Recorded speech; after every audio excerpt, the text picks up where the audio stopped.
Ok, vamos a darle paso a nuestra siguiente invitada de la mañana del día de hoy, la arquitecta Pierina Correa. Arquitecta, buenos días, ¿me escucha? Sí, ¿cómo estás? Buenos días, Nelson, ¿cómo has pasado? Un gusto Buenos días. para nosotros tener la arquitecta aquí para poder conversar y tomar el pulso a todo lo que ocurre con con el gobierno y con lo que pasa en la Asamblea. Cuéntenos un poquito antes de entrar en el tema, ¿cómo está la situación en la Asamblea luego de las declaraciones de Jiménez, que no tiene mucha confianza en Saquicela, es decir, un ejecutivo que ya abiertamente se quiere pelear con el legislativo, pero de frente, ¿no? Antes con la señora Yori no, y ahora ya no confían. ¿Cómo está ese ambiente, Pierina? Buenos días. Mira, ¿cómo estás? Para nosotros la posición es clara, la situación es clara. En este caso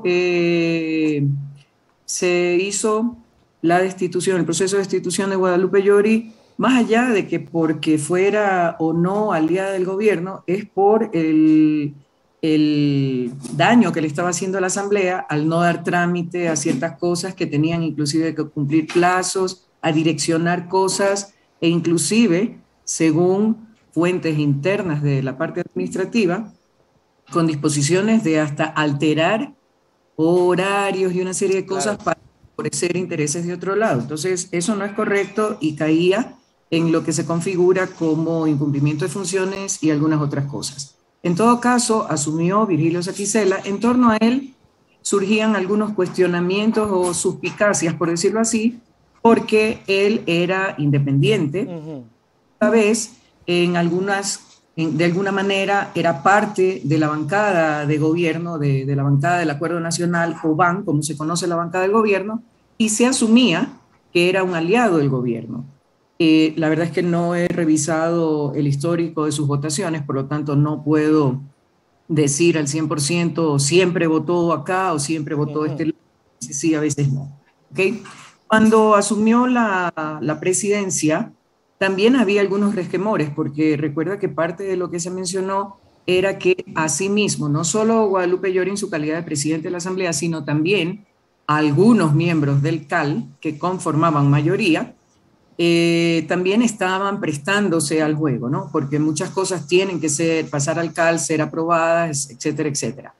Y por tanto había el resquemor, chuzo, vendrán tras de mí, ahora Ujú. yo como, me bajarán la cabeza, con justificada razón dentro del análisis político. Hoy, recuerden, no perdamos la memoria histórica, recuerden que fue Virgilio Saquicela, en su condición de presidente de la Asamblea Nacional, quien puso a disposición la Asamblea, el primer poder del Estado, para que fuera uno de los garantes o el principal garante de generar las condiciones propicias para ese famoso diálogo que venía siendo el cuento del gallo pelón y que nunca se concretaba. Ujú.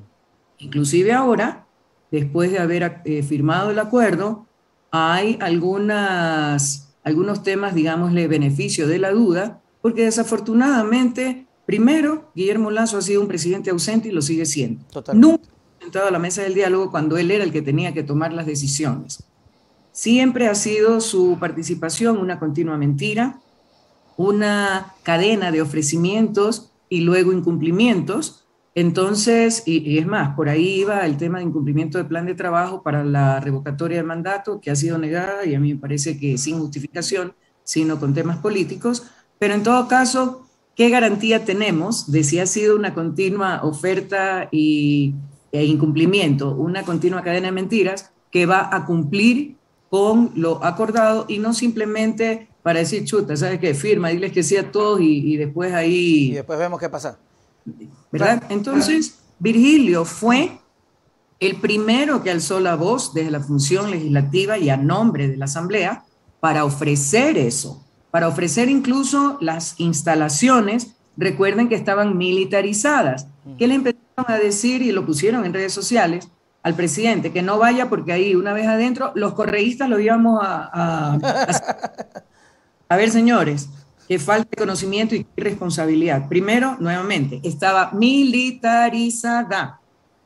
Fueron vistas en redes todas las imágenes. Adentro, no en la calle, dentro de la propiedad de la asamblea e inclusive en los parqueaderos y Ujú. adentro del edificio. Habían puesto vallas de las que se usan para proteger Carondelet alrededor del edificio principal, o sea, dentro de la propiedad. Y como con todo esto que estaba pasando, la disposición del presidente Saquicela fue que íbamos a modalidad de telemática. Por tanto, el personal que estaba asistiendo a la asamblea físicamente, presencialmente, era el mínimo, y nosotros como asambleístas no estábamos ahí. Por lo tanto, ¿quién lo iba a secuestrar? ¿Los militares? Claro. Virgilio solito. Bueno, recuerden también que la primera mesa de diálogo la integró y fue integrada justamente por recomendación y propuesta de Virgilio Saquicela. No se lo hizo en la asamblea, se buscó un lugar neutro, se invitó a la iglesia y a otras organizaciones, se convocó a los titulares de las principales funciones del Estado y el eterno ausente, el presidente de la República. Entonces, él fue parte de propiciar los diálogos. Luego, en un momento en que no hay los diálogos, hay ruptura, hay amenazas, vuelve la represión con fuerza, a pesar de que en ese momento no había estado de excepción, porque supuestamente lo había derogado para quitarle piso al sustento de la muerte cruzada. Sin embargo, no hubo el diálogo, no hubo, o sea, tuvo que seguir subiendo la intensidad de las marchas, sumarse nuevos muertos para que finalmente aceptaran. ¿Y qué pasa? Llega el proceso de revocatoria, de muerte cruzada, que lo dice la Constitución, y lo dice la Constitución con dos opciones. Claro. El 50, que fue el que argumentamos nosotros como asambleístas, numeral 2, para iniciar el proceso desde la Asamblea, y el 148, que faculta al presidente de la República a disolver la Asamblea si considera que está poniendo obstáculos para generar las condiciones de gobernabilidad. Nos ha venido amenazando continuamente con que lo tiene en su escritorio, está a distancia de una pluma y de su firma. ¿Por qué no lo ha hecho?